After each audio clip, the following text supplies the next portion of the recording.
که په یو علاقه کې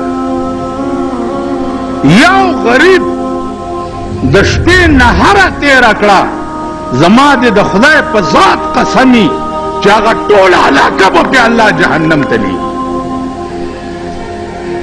ټول علاقه که د چا په حکومت د مشرف په حکومت کې که په پاکستان کې یو غریب اوږې اوده شو، د حضرت عمر کار به ورسره کیږي.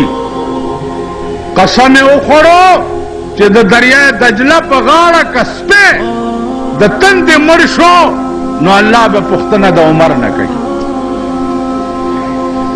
نن د غریب تپوس نشته، د غریب پوښتنه نشته. دمره دمره ماشومان د 2 کالو دمره د پلاستیک بوجه یې دلته اچولي